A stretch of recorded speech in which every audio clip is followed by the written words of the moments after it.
My name is Ray Collins. I'm 71 years old. I live in a small house outside Nashville, Tennessee. Before I tell you this story, I want to say one thing. In 32 years on the road, I never gave anyone reason to question my judgment. I'm not a drinker, not a dreamer, not someone who sees signs where there aren't any. I'm a practical man, trained as a mechanic first, who trusts only what he can check with his hands and measure with his eyes. But what happened to me in October of '87 on I-65 in Kentucky, I cannot explain. And the longer I live, the less I try. You can decide for yourself what to make of it. October 1987. I'm 32 years old, and I've been on the road for 2 years. I was hauling freight for a small company out of Murfreesboro, mostly in Tennessee, sometimes into neighboring states. That evening, I was given a run from Memphis to Louisville, long, overnight, maybe 9 hours round trip. The cargo was industrial equipment, nothing special. I left at 9 in the evening and planned to arrive in Louisville by dawn. The first few hours were completely ordinary. Dry road, minimal traffic, the radio doing its usual nighttime rhythm, drivers trading a few words, warning about police on the shoulder, talking about road conditions. I was eating a sandwich I'd brought from home, listening to country radio, thinking about groceries I needed to pick up when I got back. The ordinary thoughts of an ordinary man on an ordinary job. And then, somewhere around 1 in the morning, on a stretch of I-65 in Kentucky where there's nothing for dozens of miles but dark fields, everything stopped being ordinary. I saw him in the headlights, a man, standing on the shoulder, not in the middle of the road, not waving his arms, not trying to flag anyone down, just standing there, looking at the highway. Perfectly still, perfectly calm, like a statue. That alone was strange. People standing on the shoulder at night are usually doing something, hitchhiking, on the phone, digging under the hood of a broken-down car. This man was just standing. I slowed down. Something about the way he stood, that absolute stillness, that calm, focused presence caught me. And one more thing I noticed, but didn't fully register right away. There was no car anywhere near him. None. For miles in either direction, empty highway.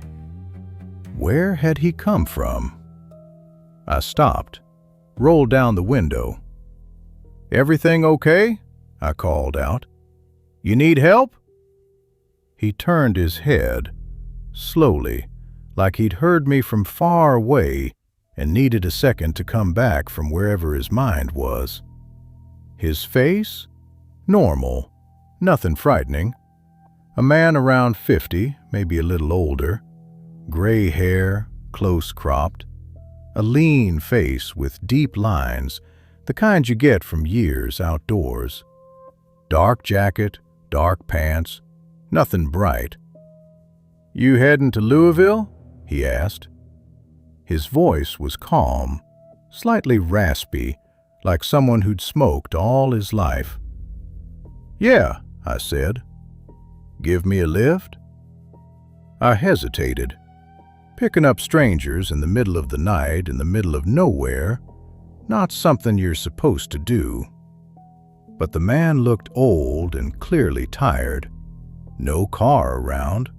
October night in Kentucky, cold, maybe 40 degrees, maybe less. Leaving a man out here wasn't something I could do. "Get in," I said. He walked to the passenger door, opened it.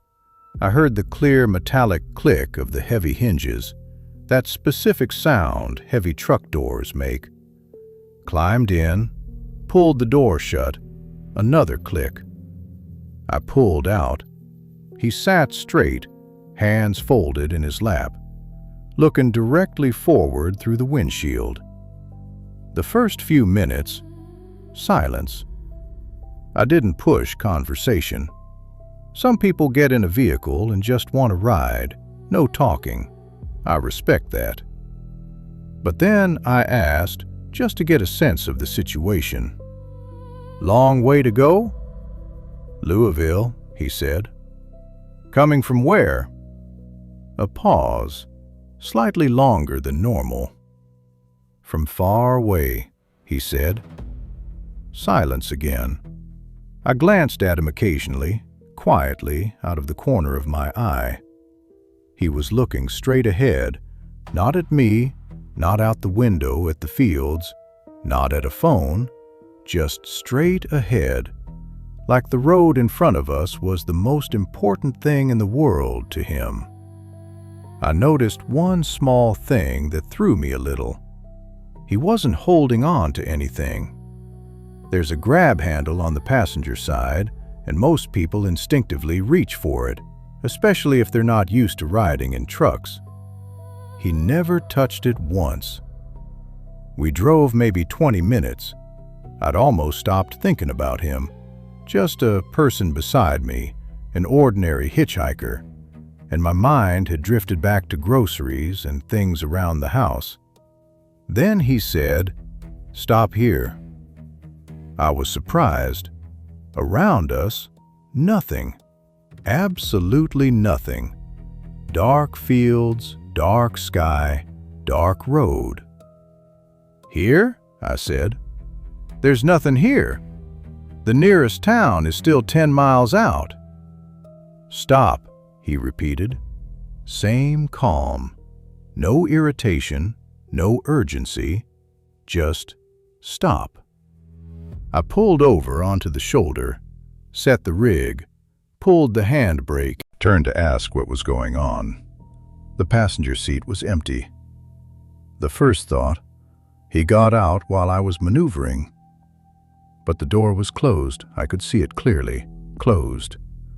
Second thought, somehow he'd slipped back into the cab behind me. I turned around, empty. Third thought, I hadn't slept well and I was hallucinating. But hallucinations don't have specific details like the creak of a metal hinge and 20 minutes of quiet driving side by side. I got out of the truck, walked all the way around it, front, back, both sides, shone my flashlight at the road. The asphalt was damp from the night dew, and if anyone had run past, I'd have seen marks. Nothing. Checked the passenger door again. Closed. From the inside, the latch wasn't engaged, but the door was shut tight. To open it from the passenger side, you need to pull the handle with a fair amount of force. That's not something you do quietly on a moving truck without any sound. I stood there for maybe 5 minutes, wind pushing a dry leaf across the asphalt somewhere, a dog barking far away, and beyond that, nothing, nobody. I climbed back into the cab, sat there, stared forward at the dark, empty road. There are moments when the brain refuses to process information because it doesn't fit into any category it knows. This was one of those moments. Eventually, I did the only thing I could. I started driving again. The freight wasn't going to deliver itself, but I drove the next hour with no radio, no sandwich, no thoughts about groceries. I just drove and turned over every detail in my head. How he'd walked up, how he'd opened the door, how he'd sat, how he'd spoken, how the cab had smelled when he got in. Wait, the smell. When he climbed in, I'd noticed a smell, faint but distinct. At first I hadn't paid attention. Truck cabs always carry a mix of different smells, but now, driving in silence, I remembered exactly what it was. Diesel, and something else. something like the smell after a serious fire, burnt metal, burnt plastic, something chemical. Not the smell of a living person, the smell of an accident. I reached Louisville at dawn, unloaded, signed all the paperwork, stopped at a small gas station on the edge of town, old place with a little diner where a few truckers and locals were already sitting. Got a coffee and took a stool at the counter. The man sitting next to me, from his hands and clothes, clearly another driver, was reading the local paper, Louisville Morning Edition. I hadn't planned to read anything. I just wanted coffee and a minute of quiet before the drive back. But I glanced over, without meaning to, at the front page of the paper lying in front of that man, and I saw the photograph. I didn't understand right away what I was looking at, just a familiar face, gray hair, close-cropped, lean, with deep lines. Familiar. Then I understood where I knew it from. It was him. The exact same man I'd picked up on the highway a few hours before. The exact same man. Below the photo, a headline. I remember it word for word, even though it's been 40 years. Louisville trucker William Hart killed in crash on I-65 1 year ago. Family honors his memory. 1 year ago. My hands trembled slightly. I noticed it when I set my coffee cup back down on the counter. I asked the man next to me if I could see the paper. He handed it over without a word. The article was short, more of an obituary than a news story. William Hart, 53 years old, a Louisville trucker, 20 years on the road, killed in a crash on I-65 in Kentucky exactly 1 year before the night I'd driven that same route.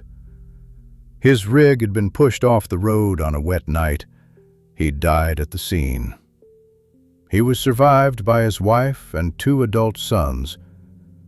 I read the article 3 times. I studied the photograph. Large, clear, obviously taken a few years before his death. The man in work clothes, standing beside his rig, smiling at the camera. The same person. Then I looked at the date on the paper. Exactly 1 year and 1 day after William Hart died. I set the paper down on the counter, finished my coffee, though it had gone cold and I couldn't taste it, walked out to the lot, sat in the truck, and sat there for about half an hour, looking through the windshield at the ordinary morning city waking up around me. What I know for certain, I picked up a man on I-65 that night.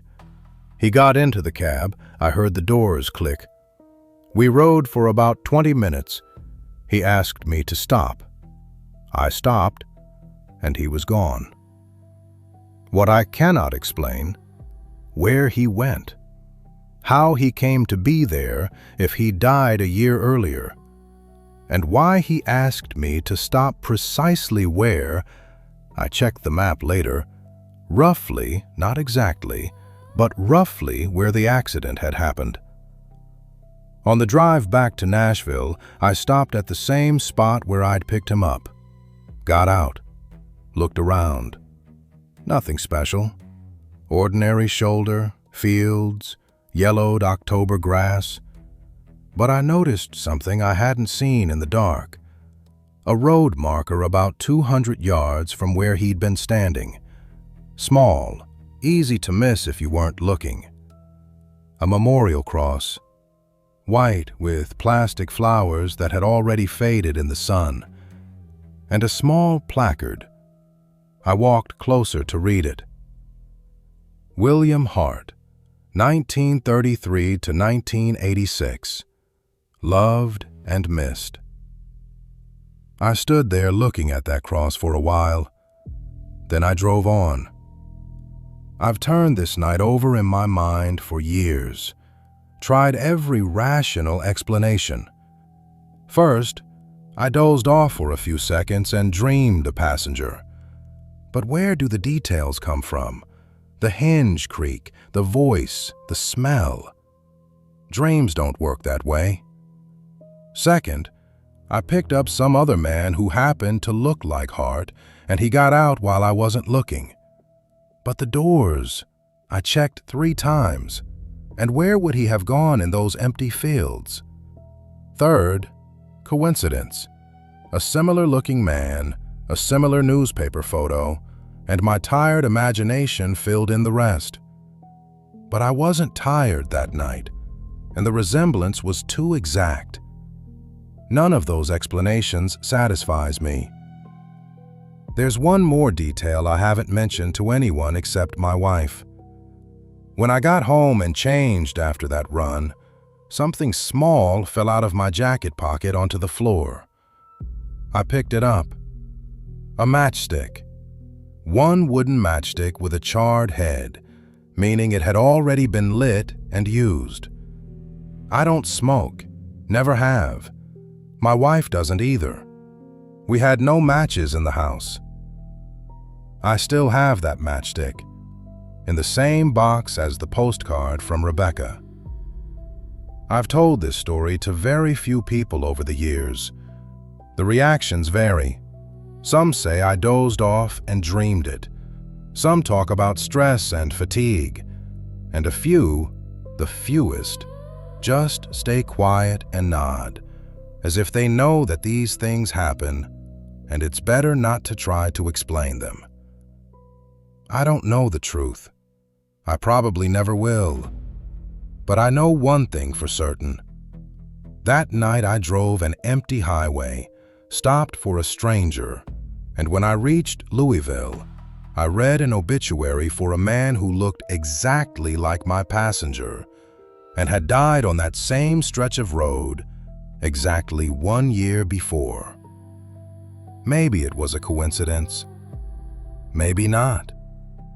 The road is a strange thing, especially at night, especially when you're alone, especially on those stretches where between one town and the next, there's nothing but darkness and your own thoughts.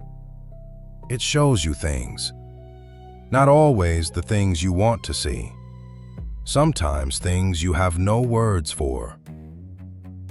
William Hart, trucker from Louisville, 20 years on the road. If that was really you that night, thank you for the company on that dark highway. Rest easy. Ray Collins, Nashville, Tennessee. See you next time.